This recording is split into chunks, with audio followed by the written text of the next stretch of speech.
necessidade de termos um arcabouço probatório forte, robusto, coeso, para obtermos efetividade tanto na autocomposição como na heterocomposição, por meio da ação civil pública. Agora eu queria levar a discussão para o campo da responsabilização penal. Eu gostaria de saber do Dr. Pedro qual que é a visão dele em relação à utilização do acordo de não persecução penal previsto no artigo 18 da resolução do CNMP 181 de 2017 em matéria ambiental. O senhor entende que essa resolução, que é bastante ampla em relação às penas, aos delitos que possam ser objeto do acordo de não persecução penal, se ela mereceria uma regulamentação mais específica para aplicação nos crimes ambientais? O que o senhor acha disso? Bom, obrigado pela excelente pergunta. Eu vou só fazer uma consideraçãozinha de 30 segundos sobre um tópico que eu esqueci da apresentação. Em primeiro lugar, muito do que eu falei está pressupondo que o promotor ambiental tem atuação civil e penal. Onde isso não existe, ainda se está na idade da pedra, desculpe falar. Promotor ambiental que só atua no civil, desculpe, é um aleijado. Um aleijado. Se existem ainda ministérios públicos que isso acontece, infelizmente o promotor ambiental é um aleijado, sem o penal. Tá? E também estou pressupondo outra coisa, que adotemos a interpretação de que os crimes conexos permanecem comigo. Então, se eu sou promotor ambiental, peguei lavagem de dinheiro, falsidade ideológica, associação criminosa, isso é crime conexo, está comigo, é meu. Tá? Por quê?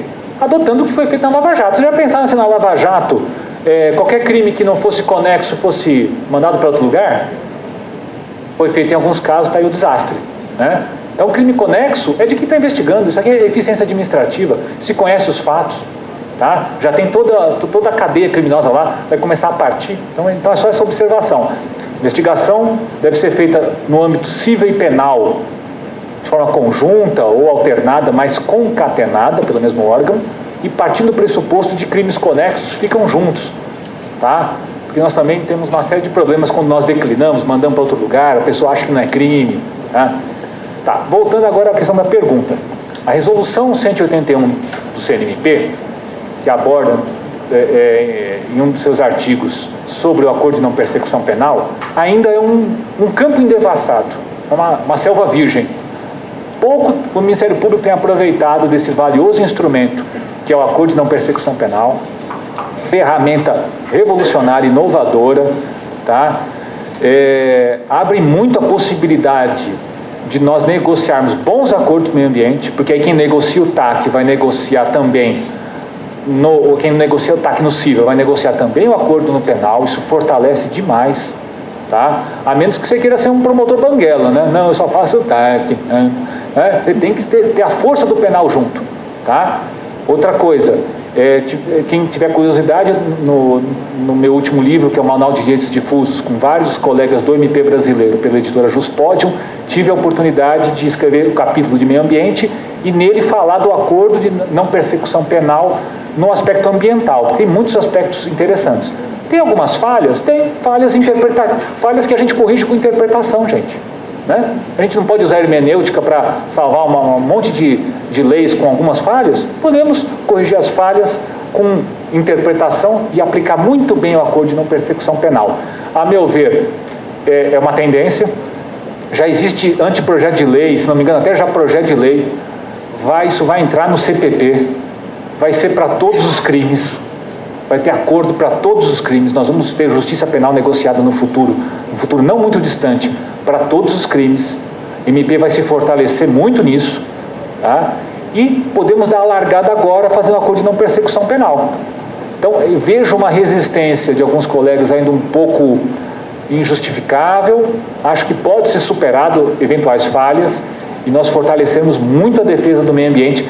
Boa parte dos crimes ambientais pode ter solução através do acordo de não persecução. Lembrando que o acordo de não persecução não se aplica aos crimes em que cabe transação penal. Então, mas existem infrações ambientais que não cabe transação penal. Então aí seria aplicável o acordo de não persecução. Obrigada, doutor Pedro. Agora eu passo a palavra à audiência. Temos perguntas? Pois não, doutora Eliane?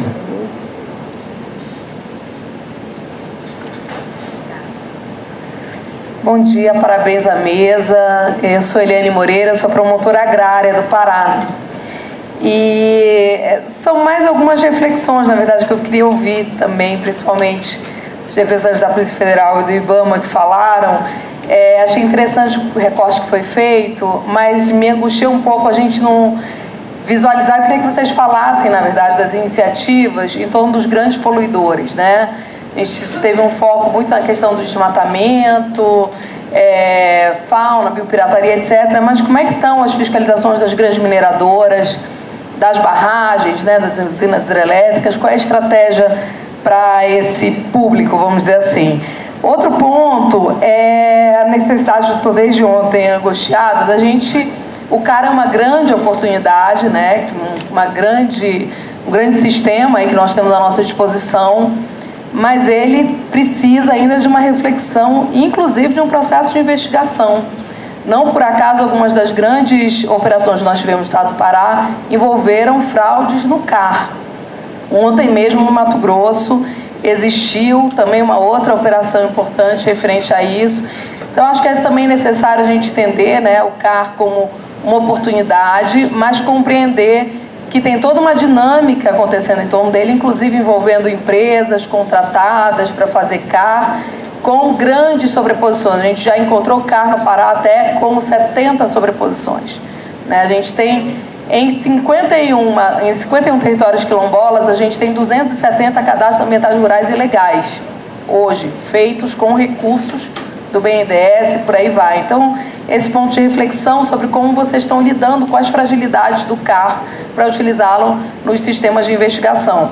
E o último ponto, eu vou tocar num tema sensível sobre o combate ao desmatamento na Amazônia, que são as operações que são feitas. A gente teve lá no PDS Virola Jatobá, que é um dos PDSs que a irmã Dorothy animou a criação. Como hoje existe a possibilidade realmente de você, pelo CAR ou outros sistemas, identificar quem é o infrator, o movimento de desmatamento ele vai muito em áreas que já são destinadas a pequenos produtores, assentamentos ou territórios quilombolas ou terras indígenas, em que fica mais difícil identificar o autor da ação. E muitas vezes, quando as ações são feitas, então, isso demanda uma ida a campo. Esse é um dos pontos que eu queria ressaltar. Os instrumentos de gel são fundamentais, mas a ida a campo é crucial. E a gente se ressente muito da ausência do IBAMA indo a campo. O PDS Virola Jatobá é um exemplo disso, e isso acirra os conflitos.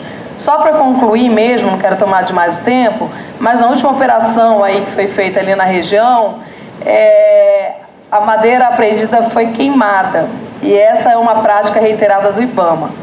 Eu compreendo as justificativas que têm sido apresentadas, tanto pelo IBAMA quanto pelo ICMBio, para queimar os produtos florestais e até os equipamentos, né, do cometimento do crime. Mas a minha pergunta é, qual o planejamento de futuro de vocês para que a gente deixe de ter essa realidade, que é uma realidade muito nociva também ambientalmente, né? Então eram esses 3 pontos que eu gostaria de ouvi-los. Obrigada, doutora Eliane. Primeiramente, doutor Franco, para responder a primeira pergunta sobre os grandes poluidores. Oi, bom. Vamos por partes. Então, questão da poluição. Poluição, o tipo penal da poluição não ajuda muito, né? Porque causar poluição em níveis tais, né? E a própria definição é bem complicada. O que a gente tem feito, né, historicamente nos trabalhos? Quando a gente se depara com outros crimes ambientais conexos, então, por exemplo, mineração ilegal, atividades, né, que não tem licenciamento nenhum, o combate à atividade de poluição já vai meio que dentro daquilo ali. Mas, assim, por exemplo, nós tivemos um trabalho muito bom que foi a Operação Água Grande, Sanepar do Paraná, né? A gente tinha a própria empresa, né, de saneamento do Paraná, que tinha, não fazia o tratamento das águas, etc. Isso causou mortandade de peixe, etc. A logística é uma coisa absurda, né? E aí a gente vai voltar em coisas que depois o René talvez vai ajudar ele, inclusive na resposta dele. Tudo que a doutora apresentou, doutora Eliane, correto? Sempre vai esmagar, sempre vai bater na questão logística. O grande gargalo em trabalhos ambientais é a questão de logística. Uma operação dessa, como foi feita, né, no Paraná, A gente fez um cálculo de quantos quilômetros a gente teve que rodar para fazer as coletas das amostras, e aí depois tem a questão de laboratório, que mesmo a Polícia Federal, que tem os laboratórios de criminalística mais modernos até da América Latina, a gente tem algumas análises que a gente não consegue fazer, então tem que levar no Unicamp, e aí você entra dentro disso. Quando você começa a pensar questão da madeira só, né, a logística para tirar a madeira, ela acaba custando mais do que a própria madeira. O Estado vai ter mais custo, eventualmente, para a retirada de maquinário, para a tirada da madeira, para levar ela, para submetê-la eventualmente a um leilão, e o leilão quem vai arrematar? Os próprios madeireiros locais, que são aqueles que são as próprias pessoas envolvidas na atividade legal. A gente já se deparou com isso várias vezes, né, René? Então, assim, tanto na questão da poluição, né, a gente, na medida do que chega para nós, ao nosso conhecimento, a gente tem atuado. Agora, há questões muito complexas. Por exemplo, quase toda atividade potencialmente poluidora ou utilizadora de recursos naturais, ela causa um certo grau de degradação. Só que na medida que ela está dentro dos limites da licença dela, a gente tem que aguardar o término da licença, verificar se foi cumprido o prazo, se foi feita a recuperação, principalmente atividade de mineração, né? A gente só vai ter um delito, efetivamente, muitas das vezes, em atividade de mineração, ao término de toda a exploração na área, e aí depois, efetivamente, verificando se todas as condicionantes foram realizadas e se o prazo foi cumprido. Então, também, às vezes, a gente vê uma área e fala, essa área está toda degradada, mas quando a gente vai ver o licenciamento dela, naquele momento não há muito o que fazer. É óbvio que a questão, principalmente garimpo, aí quando a gente vai falar garimpo, aí a gente já consegue fazer alguma coisa, principalmente que o garimpo com a questão do mercúrio é extremamente complicado. Mas assim, na medida do que chega a gente faz. Agora, a gente esbarra sempre nessa questão logística, né? Com relação à madeira, isso, né? A poluição. Tinha mais alguma coisa, doutora? Relação ambiental. Como vocês estão lidando com todas as fragilidades. A questão fundiária, não só no Pará, né, mas no país inteiro, né, é uma coisa muito complicada. A gente está há anos. O IBAMA está já há algum tempo, o cara já foi prorrogado várias vezes, né, na verdade. O último, eu acho que o prazo inicial era 2014 e foi sendo prorrogado.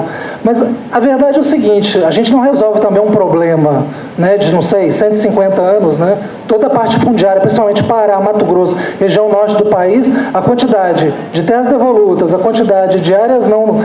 A gente se deparava, eu já me deparei várias vezes com situações seguintes, aquilo que eu estava falando, a pessoa desmata tudo, realiza uma atividade aqui, depois de um tempo ele simplesmente vai lá, na hora de mexer na propriedade, e desloca ela 2-3 quilômetros para o lado. Então, assim, a gente está avançando, eu tenho acompanhado bastante, eu vim acompanhando, né? Eu estou há um ano que eu não estou lidando direto com a área ambiental, mas até então eu vim acompanhando, o carro já tinha bastante coisa. Mas, assim, não é algo também que...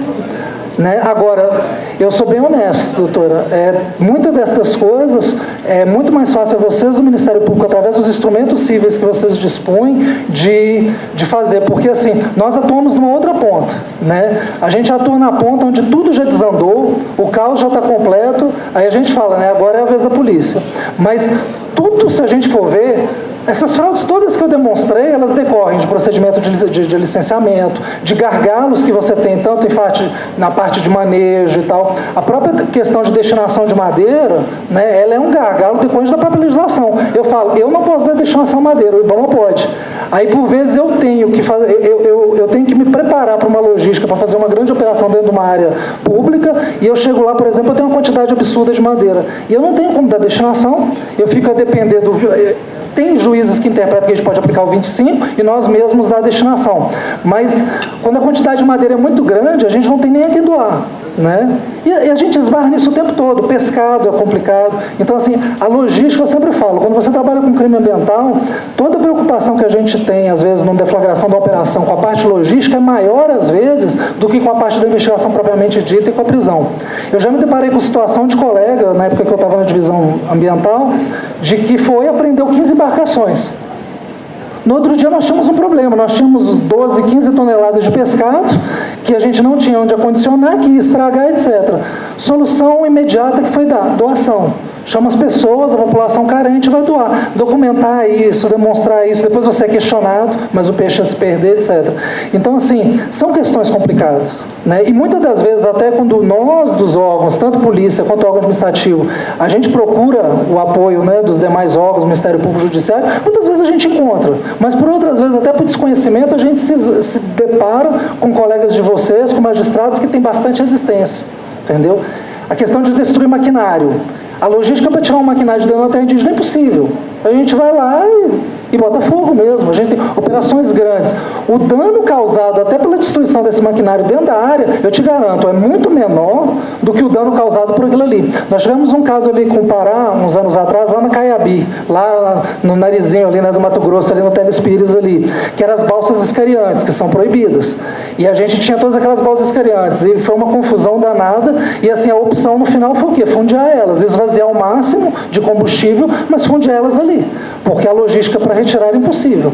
Então, assim, a gente sempre vai ter esse gargalo. E a gente depende muito dos senhores, né? Primeiro para entender essas dificuldades logísticas e tal. E até gostaria de, na esteira do doutor Pedro falou, eu queria até fazer um apelo. Muitas das vezes, quando a gente está à frente das investigações, a gente se depara muito com aquilo que o senhor falou, doutor.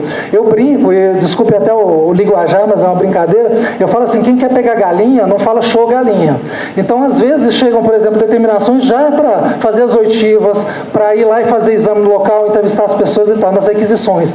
E, principalmente colegas menos experientes, eles ficam muito temerosos, né? Afinal, o órgão ministerial requisitou daquela forma. Só que aquilo ali, muitas das vezes, vai perder toda a investigação. Então, assim, primeiro se busca a materialidade, certo? Garante-se a materialidade, busca-se os indícios de autoria para depois a gente buscar. A gente tem que sempre fazer assim. Eu sempre falo, você quer matar uma investigação, é só chamar o investigado para ser ouvido e perguntar para ele, é verdade que o senhor está delinquindo? E no caso dos criminosos ambientais é muito mais grave, porque você sabe melhor do que eu. O inquérito é um instrumento, né, judicializado, ele pode ser trancado com HC, basta a pessoa começar a interferir no inquérito e solicitar diligências e começar a atravessar documentos, a gente fica soberbado. O doutor falou muito bem. Às vezes a gente pede um negócio e mandam para a gente 50 volumes de documento que não tem nada a ver. Só naquela triagem de documento a gente vai perder muito tempo. Tá bom? Acho que não respondi, mas enfim, tá bom? Peço desculpas. Obrigada, doutor Franco. Passo a palavra ao doutor Renê para falar do CAR, né? E também das operações de combate ao desmatamento, especialmente na Amazônia. Tá, obrigado. Inicialmente, os grandes poluidores. O IBAMA, como o doutor Pelazzoni falou, a responsabilidade de licenciamento são em grandes empreendimentos mesmo, tá? Ou em áreas de fronteira, tem uma série de questões que, pela Lei Complementar 140, remete à atribuição da fiscalização, né? Então, pela uma análise superficial, como competência primária, a atuação do IBAMA, ela se restringe às atividades licenciadas pelo IBAMA, que são exatamente esses grandes, os maiores empreendimentos no Brasil são esses.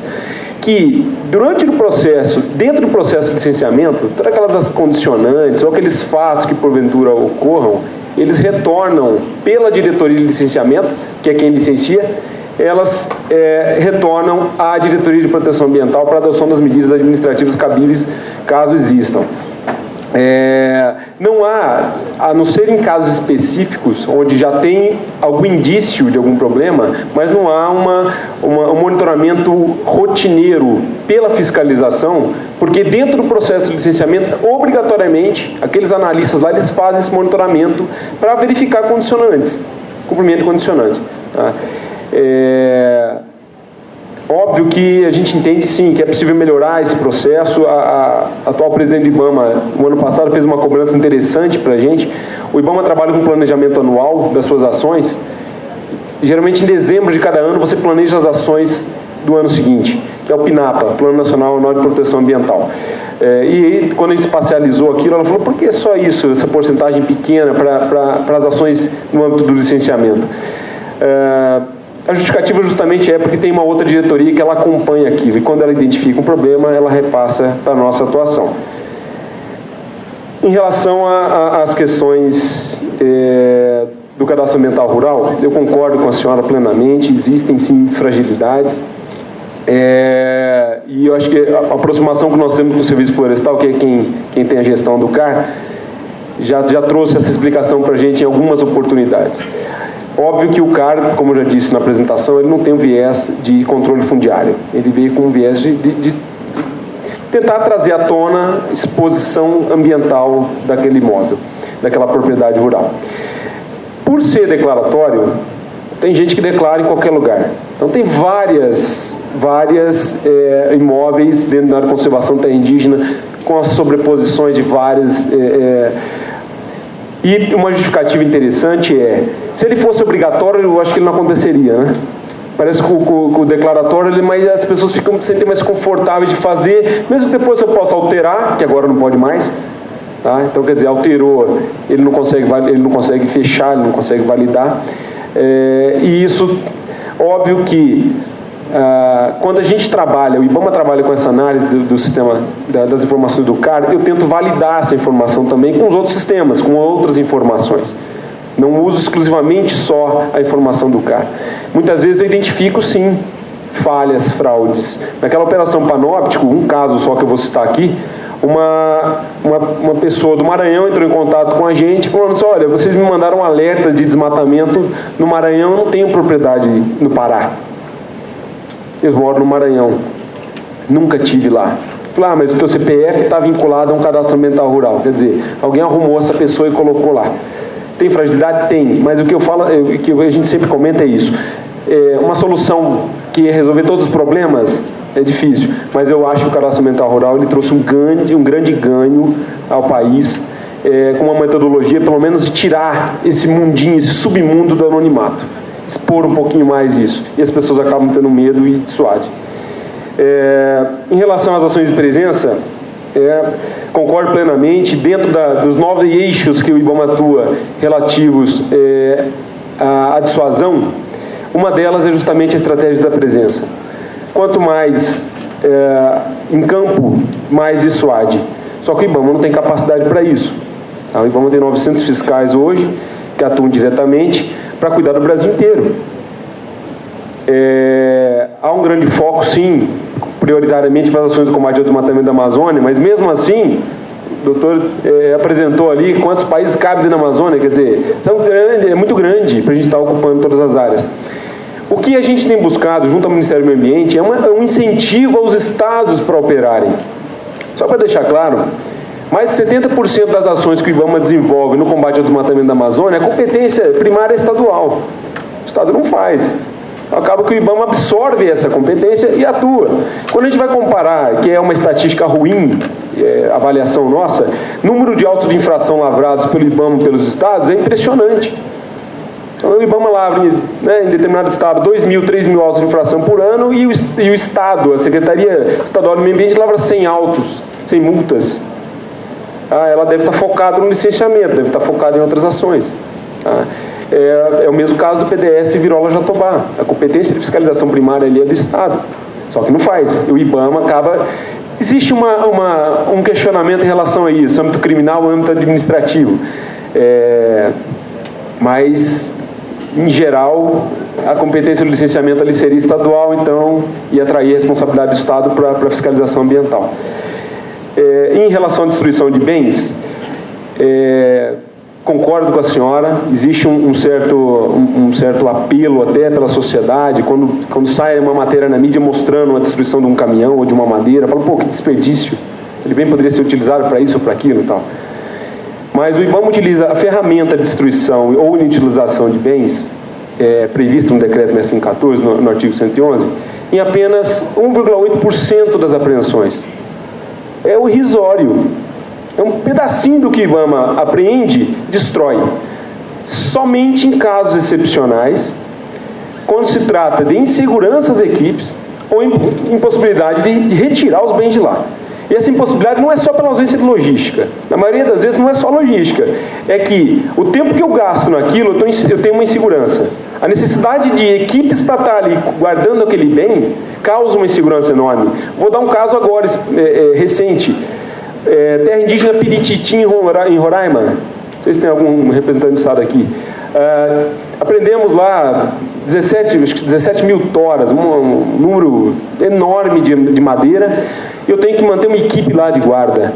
2 dias nós ficamos de fora, que foi a troca da equipe. Os madeireiros foram lá e começaram a furtar a madeira. É uma informação que chegou para a gente. Tá? Mas eu não consigo tirar 17 mil toras. Nenhuma instituição no Brasil tem logística para isso. O que foi tentar a alternativa? Viabilizar um leilão para aquilo. Tá? O trâmite para o leilão, se eu não ficar cuidando, a madeira some. Se demorar muito, perece. Que madeira, ela não é, legalmente falando, ela não é reconhecida como bem perecível, mas ela tem características de perecibilidade. Depende da forma que você armazena, se consegue manter ou não. A madeira está totalmente exposta. Vai perder se ficar dessa forma. Tá? Em Rondônia, semana passada, tivemos destruição de 10 caminhões dentro da Floresta Nacional de Jamari. Por quê? Porque nós tivemos que andar 20 quilômetros a pé para conseguir chegar nesse maquinário. Porque tinha centenas de árvores derrubadas nas vias de acesso. Não tinha como sair, não tinha como entrar, não tinha como sair.